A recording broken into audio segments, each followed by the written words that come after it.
Hi there everyone, welcome back to On the Flip Side. My name is Adam Shawwalker, your host, and today we're going to be checking out this new album from LA-based folk rock band Dawes with their new album, Misadventures of Doomscroller. Admittedly, before this album, Dawes was not a band that I had ever listened to, not on my radar at all. This new album came recommended to me from a friend of mine, and while I don't know how he managed to nail that recommendation, I'm glad he told me to listen to this because I do like a lot of what I'm hearing. On first impression, I was worried this would be kind of the, suspender-wearing, stop-clap-hey indie folk, but what is actually on this album is frankly just really good folk. Calm folk tracks that are really easy to get through, but pull a lot of influence from jazz, which results in these crazy collages of rhythms and sounds that I do love. I do also like and frankly appreciate the general tightness of the tracks here, with really 6 full tracks and one outro that all seem mostly as important as every other track. And it is interesting to see some of these track lengths, which are actually quite long most of the time, with 3 of these tracks pushing into the 9-minute territory, which does end up being okay because, like I said, they toe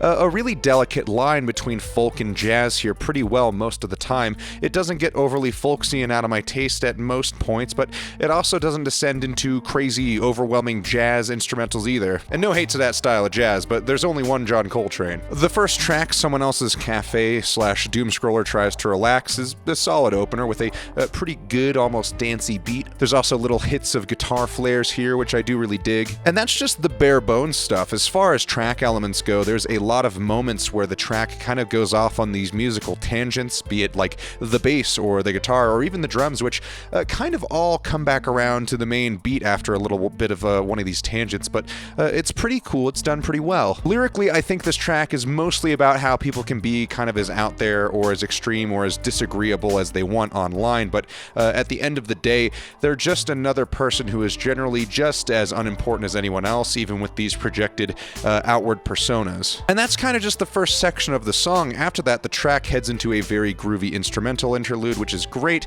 Then this breaks out to the second lyrical segment, which is kind of a proposition to everyone from the first half of the song to just kind of get along and try your best to, shut up about your preconceptions, because everyone is kind of at a certain level of miserable no matter what their views are, which to me I think is a little bit naive, but in a realistic sense, I really do enjoy and can get behind this sentiment because it is one of the more fresh takes of just hey man, everyone's got some shit, just chill out and shut up and can we just stop for a little while. I'm also really liking this ending guitar solo. I think it sends off this track really nicely. Comes in Waves is a really solid, clever track about how to manage your own self-expectations and kind of how to keep your ego in check, and I also think the general song structure is really clever and pleasing overall. I do like the vocal performances and the chunky bass tone which plods through the track while the drums hold things down. It's all just great. And I think the shorter track length here as a pacer is a really good idea too. I think to me this track is one of the most moving on the album, and despite some vocal and lyrical cliches, this song is pretty good. Everything is permanent, ponders the effects of social media and being permanently connected to the internet in that now everything is seemingly documented forever. It's kind of an existential track that I think in this style is pretty fresh. It doesn't really pander or baby you or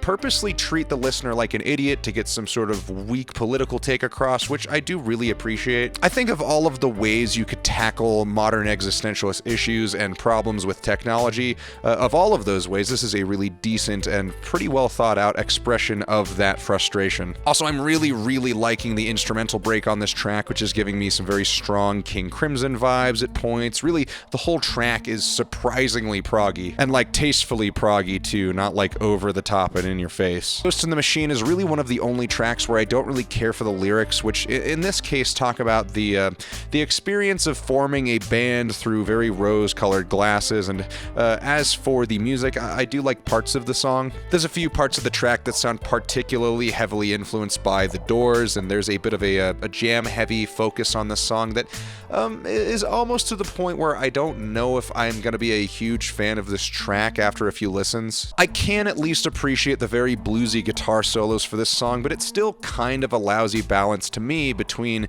that and these pretty overbearing organ solos, which are just a little bit too much. The track Joke in There Somewhere does recover a little bit from that last song, though this song focuses in more so on long, rambling situations that to the singer could have, had a joke somewhere in there. So I'm not really much of a fan fan of the lyrics here. The premise is kind of weak to me, and on the instrumental side of things, it ends up being a little bit lacking. Really, it sounds like this track, like they're trying to lean on the lyrics to be the driving element of the song, but they're really just not all that great or interesting most of the time. I am at least glad that the final track, Sound That No One Made, Doomscroller Sunrise, really recovers the past couple of fumbles very well. While I can't necessarily get a straightforward meaning out of the lyrics, I think that's okay, because I think this track is just kind of supposed to be a bit of an emotional journey. There's a lot of really great segments in this song that work really well together, and while I don't think the lyrics matter all that much, the vocal delivery is very beautiful and somewhat commanding in a way, kind of pulling you along in like these dreamy guitar segments that call longingly. It's very, very solid. Anyway, I'm pretty pleasantly surprised with this album. There are some solid highs here that are very, very good. I do find it hard to get past the weaker material here, though, because just how few tracks there are on this album that makes, it makes the duds a little bit more noticeable, makes them stick out a little bit more. But yeah, I'm definitely not hating this thing. It's pretty good for the most part. I think most people should give this a listen because honestly, I think it's a very accessible record. I think Misadventures of Doomscroller is a pretty good 7. Thank you all so much for watching. Let me know what you thought of this album in the comments below, and remember to like and subscribe and check out my Instagram, my Reverb, and my Depop. Links to those are in the description below. Thank you all so much again, and we'll see you on the flip side.